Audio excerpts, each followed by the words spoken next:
Hey, everybody, welcome to the People, Purpose, and Profits Business Coaching Podcast. My name is Brian Buck, and my wonderful co-host is... Cat. I'm going full game show announcer mode today. We are really excited to serve our small to medium-sized businesses, whether you have 500 employees or less, or you've got a solopreneur, you're a coach or a consultant. This show is designed to help increase the hearts and smarts of the leaders and your team, so that way your impact is greater than you've ever currently imagined. So we had a interesting conversation earlier this week, Kat. You posted a question and you had some interesting feedback. You want to tell us what that is, and then we'll kind of dive in. Yeah. As you know, there's always these questions and thoughts that come up. And I really love feedback, which we did in the last episode.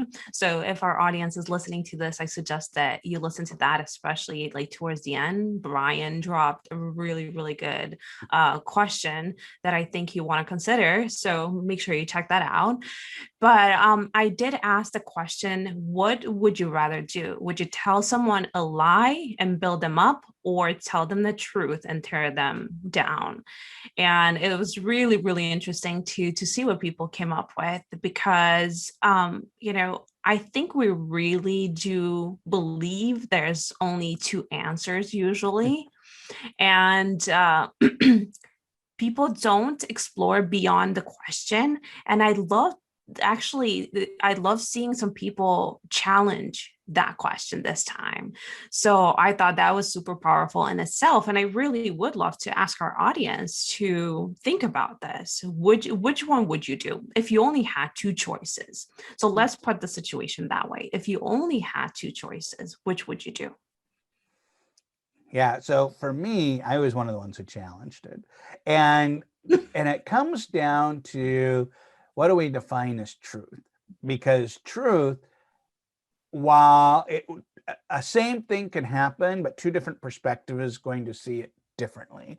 And the perspectives dictate the truth. And so whenever we see something, we don't want to come at it from only our perspective.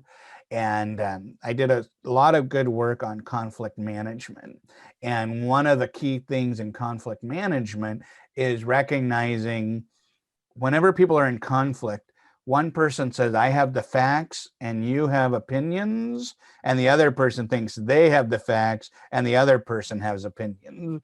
But once again, these facts are based only on their perspectives and maybe the biases or things that they see. So I think when you talk about telling people the truth versus helping them feel good, it's so important to understand what are the facts together. That's I saw this. Tell me what you saw. Okay, here's what was really going on. We're going to put together a better picture of reality with our two perspectives. So all of a sudden now we release judgment. Now we are collaborating on that. And then the next piece is, do we just encourage someone? So I'm a huge encourager. I always love to be someone who encourages, but I don't want to encourage my way. It's important as a leader or as a coach to be able to say, what would help you be encouraged given this truth? And then how can I support you in this truth? So I think it's so important. And I haven't listened to it yet or read the book, but I saw Brene Brown did a podcast recently called The Advice Trap. And it's about shutting up instead of giving advice. And I think that's very much makes me think of this quote is, who are we to say we've got the truth or the best advice? I know. And this is really why coaching is really, really powerful, because I think people confuse it to where we give advice. But if I were to sum up coaching in one word, it would be questions. Because if I'm there and I'm asking you questions, you're the one coming up with the answer. So it's not so much about what I say, but it's about how you build up the answer. Mm-hmm. So I don't know. When I tell, like, when it comes to truth and lie, I mean, who determines that, right? Mm-hmm. And then on the other hand, if I'm the receiver of that, who says that I have to accept it? Right? Because the Yep. meaning I give something is really what determines what conclusion I draw. So, I mean, the question can be taken apart in so many different ways. And that's the beautiful thing about like what we're doing here and Mm-hmm. what we're, building in the world is that we get to challenge what anybody says. So just Yeah. because I asked a question in a certain way doesn't mean that you have to answer it that way. And I think who was it? That said in the post said, "Oh, the binary trap." Mhm. I think it was Teresa. Yeah, and Yeah. and it's true, but that's really what has caused a lot of pain for people in business and personal relationships, thinking that there are only two answers, and if you pick one, then the other one is wrong, Yeah. and you're afraid of making the choice because you're afraid of being wrong. Right. Well, and what I have done throughout my corporate career, and it is interesting because the last few coaching sessions that I've done, this comes up. So I'm starting to think this is one of my things. But that is, yeah, it doesn't matter. You actually want to take really two good ideas and create a new third. You want to take the best of different ideas and create a new idea. So then there's no competition, but collaboration. And whenever I lead people into creating standardized work, it's important to say, like, you might really rock at the beginning and this person rocks at the end, this person rocks in the middle. We'll create a new process that ties those three best ideas. We're just not going to pick one of the three's process. We're going to choose the best out of all of those. And that is also similarly as how you get out of conflict. Instead of I'm right, this other person must be wrong, we co-create something that we can both agree to going forward. And it's usually something different than what both people initially thought was the right answer. Okay, so let's look at this from a different angle. So let's say we're going with the truth and hurting someone. A little thought behind that was, let's say someone has a pattern that's destructive, and you're over here being a bystander, you're watching it, and you're seeing that it keeps leading them to the same result, which ultimately causes them a lot of pain. It doesn't allow them to progress in business, since we're talking about business. Mm-hmm. Would you tell them the truth, even though their ego initially will be hurt? Well, one, if I'm a bystander and not the one harmed by this person's behavior, that's different. That's not feedback. To a certain degree, is you would want to encourage the victim and the aggressor to have a conversation so they can arrange that. The other piece, as a bystander, and we talked about this in the feedback, is to be able to say, I've seen something. Would you be interested? I would make it an invite. And if they say, I'm not interested or they're not ready, then I don't do it anyways. I'm not going to hurt just because there was I can't remember where I heard this once, but it was kind of a fascinating thing talking about colonialism. And they were saying, we're going to go into this um, uncivilized place and we're going to civilize them.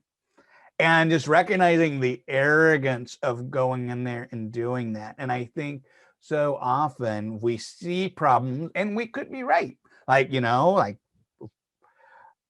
But we also want it to be participant and we're with them together, not coming in with a, hey, I just saw this, you better turn the ship around, there's an iceberg coming up. So I think that it's got to go with that. The uh, Asking for permission if I saw something. And then instead of giving it to them directly, we just get our coaching hat on. What did you observe? What just happened? What did it feel like? And what did you see the reaction of the other person?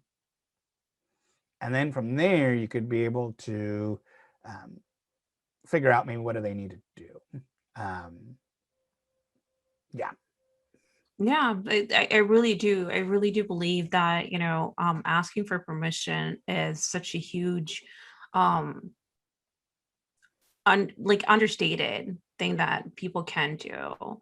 And I learned this so well in coaching because I used to be guilty of that. I used to Mm-hmm. be the one that, I see things from the outside. I can see you repeating the same Mm-hmm. thing, and I want to help you. But what if the other person doesn't want help? They just want to vent. Then my Yeah. job isn't really to help them, is to listen to them. Yeah. And the way we approach it dictates our role in something. And maybe in their venting is where they find their solution. But because I feel that I have the answer, then all of a sudden I have this pressure on me, right? Of them getting it right, of them figuring it out, of them understanding things. And this is really why coaching is so powerful, because when we understand that without that consent from the other person, you're not going to get anywhere, no matter what you say. Yep. And even Well, if you give positive advice, it might end up hurting them because they see it as an attack on them rather than, the help that they've been asking for. well, and the power of coaching or just any change is people support what they create. And so if it comes from within versus hand delivered in the best way of ever giving advice ever, it still isn't the same as they taking a part in creating it. And I use this example a lot is if you're trained in first aid and somebody isn't imminently going to die, you still have to ask for permission before you provide first aid, or they could sue you. And It's I had happened, right? right. I've had conversation with other coaches or consultants who are newer to this, and they were like, "But if I see a problem, if I see someone hurting, I have to step in." Says, but really, you aren't helping ultimately. And then I would also say another piece that I forgot to put in there is it's also important to say, how do you want feedback? Because that's another key thing is if they're like, yes, I want to talk about this situation, but then you ask them what's the best way that's going to resonate with you, and once again now they are co-creating the space to be able to receive.